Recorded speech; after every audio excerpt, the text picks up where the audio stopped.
لے پھر میں قربان کر رہا ہوں. اپنے ہاتھوں سے مانگی ہے، جہاں میں اپنے ہاتھوں سے قربان کر رہا ہوں اپنے پیارے بیٹے کو. لاؤ کوئی ایسا باپ جو اپنے بیٹے کو اپنے ہاتھ سے قربان کر سکے. لیکن جس وقت قربانی کے لیے یہ جذبہ بیدار ہو جائے، اگر یا اللہ تیرے دین کے لیے اور اسلام کے لیے، تیری رضا کے لیے اگر مجھے اپنا بیٹا بھی قربان کرنا پڑا تو میں دریغ نہیں کروں گا، سمجھ لینا معراج کو پہنچ گئے قربانی کی گویا کی. اور بیٹے کا جذبہ کیا تھا؟ بیٹا بھی کہہ رہا تھا یا اللہ تیری خاطر میں ذبح ہو رہا ہوں اور اپنے باپ کے ہاتھوں ذبح ہو رہا ہوں. اور سبحان اللہ یہ منظر اللہ بھی تو دیکھ رہا ہے نا، یہ منظر میرا رب بھی تو دیکھ رہا ہے. اور رب فرما رہا ہے، رب گویا کہ وہ قدرت جو ہے وہ ساری کائنات گویا مسکرا رہی ہے اور رب خوش ہو رہا ہے کہ میں نے قربانی قبول کر لی ہے. تو چھری پھیرے گا تو نیچے بیٹا نہیں ہوگا، نیچے جنت سے لایا ہوا دبا ہوگا. ہم اپنے ماننے والوں کو یوں ہی جزا دیتے ہیں. یا رسول اللہ، یا رسول اللہ، یا علی، جیتے رہے. ہم ایسے ہی اپنے ماننے والوں کو جزا دیتے ہیں. اور اللہ نے یہ ذبح عظیم کے لفظ فرمائے. اللہ نے بڑی قربانی اللہ نے اپنی بارگاہ میں قبول کی. مسلمانوں میں، اہل اسلام میں ایسے ہیرے، ایسے جواہرات موجود ہیں جنہوں نے دین کی خاطر قربانیاں دی ہیں اور اب بھی دینے کے لیے تیار ہیں. وہ اپنے بیٹے بھی قربان کرنے کے لیے تیار ہیں، وہ اپنی ساری اولاد قربان کرنے کے لیے تیار ہے، وہ اپنا مال، دھن، دولت سب قربان کرنے کے لیے، اپنی عزت دین کے لیے قربان کرنے کے لیے تیار ہے. اور یہ آپ نے اور میں نے قربانی کے وقت سوچنا ہے. جب ہم ذبح کر رہے ہوں نا تو اس وقت ہم نے سوچنا ہے کہ ہمارا یہ ذہن بنا کہ نہ بنا. ذہن کیا بنانا ہے؟ اللہ کی رضا کے لیے قربانی کر رہے ہیں اور یا اللہ وہ جو سنت ہے ہمارے باپ ابراہیم کی ہمیں یاد ہے اور اسی نیت کے ساتھ، اسی جذبے کے ساتھ اگر وقت پڑا تو اپنے بیٹے بھی قربان کریں گے، وقت آیا تو اپنی جانیں بھی قربان کریں گے. ہم تیری رضا کی خاطر جو تیرا آرڈر ہوگا قربان کریں گے. یہ نیت رکھ کر پھر قربانی کریں، پھر اس کی لذت آپ کو ملے گی، پھر اس کی چاشنی آپ کو ملے گی، پھر اس کا حظ آپ کو نصیب ہوگا. جب آپ یہ نیت کریں گے کہ انشاءاللہ ابھی میں قربانی کر رہا ہوں تیرے حکم کے تحت جانور کی، اور جب کوئی موقع آیا تو ہم اپنی قربانی، اپنی اولاد کی قربانی سے بھی دریغ انشاءاللہ. لیکن نا آپ تاریخ پڑھ کے دیکھ لیں کہ کیا حضرت سمیہ رضی اللہ تعالی عنہا کے 2 ٹکڑے نہیں ہوئے اس دین کے لیے؟ کیا حضرت ابوبکر صدیق رضی اللہ تعالی عنہ جام شہادت نوش نہیں کر گئے؟ کیا حضرت عمر فاروق رضی اللہ تعالی عنہ جام شہادت نوش نہیں فرمایا؟ حضرت مولا علی کرم اللہ تعالی وجہ کریم نے جام شہادت نوش نہیں فرمایا؟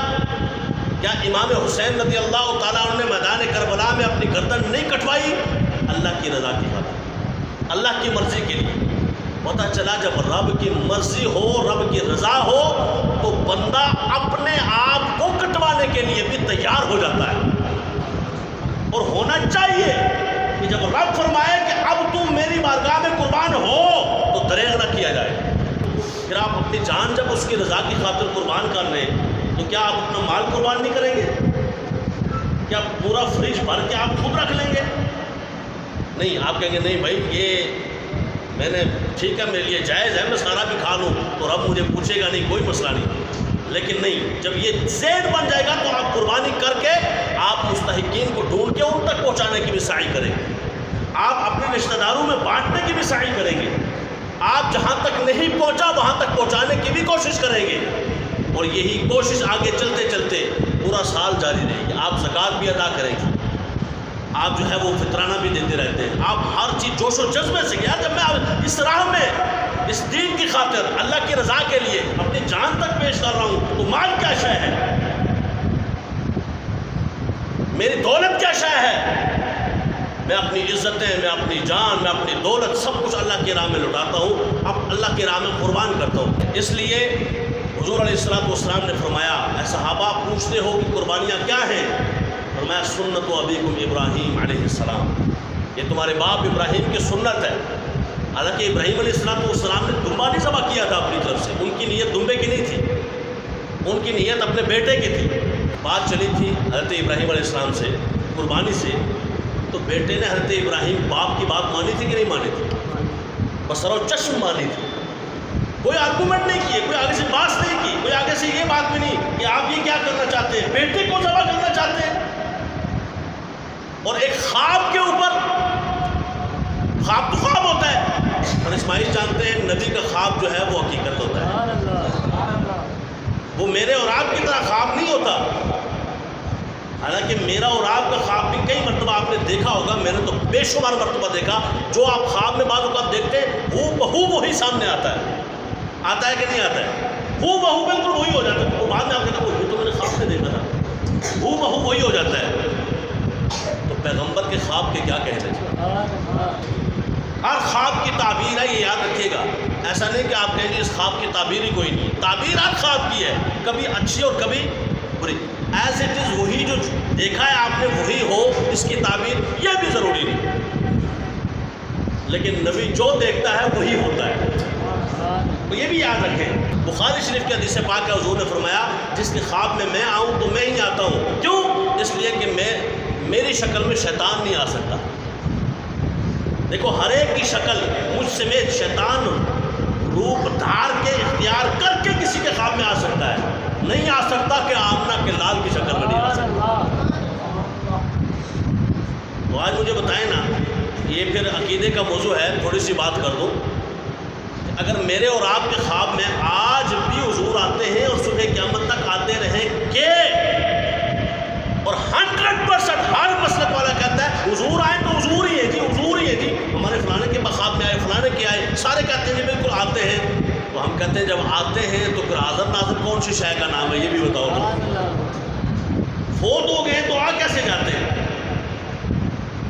بھائی؟ فوت ہو گئے نا، پکے اگر فوت ہو گئے، فوت تو ہم بھی کہتے ہوئے لیکن پکے نہیں ہوئے کہ بھئی ابھی تک حضور فوت. یہ فوتگی کیا ہے؟ جسم سے روح کو جدا کرنا، یہ فوتگی ہے. مار دینا تو فوتگی نہیں ہے. جدا ہوئی روح، اور روح جدا ہونے کے بعد پھر سے لنک ہو گیا، پھر سے تعلق ہو گیا، اس کے بعد پھر سے زندگی ہے. یہ تو نہیں کہ بھئی قیامت تک اب فوتگی چل رہی ہے، یہ تمہارے ہاں چل رہی ہوگی. تو زندہ ہے واللہ، تو زندہ ہے واللہ، میرے چشم آدم سے چھپ جانے والے. اللہ نے وہ زندگی، وہ پاکیزہ زندگی عطا فرمائی. قرآن تو کہتا ہے من عمل صالحا من ذکر او انثی وهو مؤمن فلنحیینہ حیاتا طیبہ. فرمایا جو بندہ بھی نیک اعمال کرے، صالح اعمال، اور سچا مومن ایماندار ہو، فرمایا فلنحیینہ حیاتا طیبہ، ہم اسے حیات طیبہ، مرنے کے بعد بھی رب اسے مرنے نہیں دیتا. اور مرنا کیا ہے؟ مرنا یہ ہے کہ آپ صوفیاء سے پوچھیں، جس کے اعمال اچھے نہ ہو مرنا تو اس کے لیے. کیوں؟ اس لیے کہ قبر میں جانے کے بعد آرڈر ہوتا ہے کہ کھڑکی کھول دو جہنم کی، صبح قیامت تک جلتا سڑتا مرتا رہتا ہے، اور پھر زندہ ہوتا ہے، پھر مرتا ہے، پھر سزائے. اصل مرنا تو یہ ہے. اور فلنحیینہ حیاتا طیبہ، پاکیزہ زندگی کیا ہے؟ فرمایا مرنے کے بعد صحاح ستہ پڑھ کے دیکھ لو، اللہ تبارک و تعالیٰ مومن کے لیے جنت سے کھڑکی کھولتا ہے صبح قیامت تک، جس سے ٹھنڈک ملتی ہے، سکون ملتا ہے.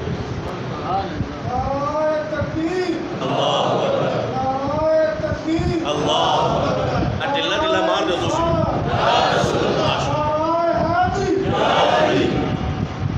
اللہ تبارک و تعالیٰ مجھے اور آپ کو ایام قربانی میں اللہ کی راہ میں صدقے دل سے قربانی کرنے کی توفیق دی. اور اس نیت کے ساتھ قربانی کیجیے گا. پھر سے وہ دہرا دیتا ہوں تاکہ یہ سبق یاد رہے کہ ہم نے حضرت ابراہیم کی سنت ادا کرنی ہے. تو جیسے باپ نے بیٹے کے لیے، باپ نے رب کی رضا کے لیے، بیٹے نے بھی رب کی رضا کے لیے اور باپ کی بات مانتے ہوئے تسلیم کرتے ہوئے سر تسلیم خم کیا تھا، آج ہم نے بھی دیکھنا ہے کہ ہم بھی اللہ کے لیے، اپنے ماں باپ کے لیے بات مانتے ہیں کہ نہیں مانتے. رضا رب کی ہونی چاہیے. اور پھر جب باپ کی شرعی بات کو بندہ مانے گا تو پھر دیکھیے گا آپ قربانی کا لطف پائیں گے.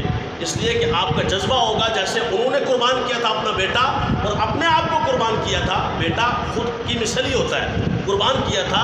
تو میں اور آپ بھی ذبح کرتے ہوئے یہ نیت رکھیں گے انشاءاللہ کہ ہمیں بھی راہ خدا میں کبھی کٹنا پڑا تو دریغ نہیں کریں گے.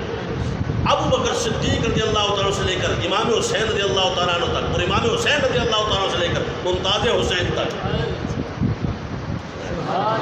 وہ اتنے سبحان اللہ اچھی بن دی سی اللہ سے.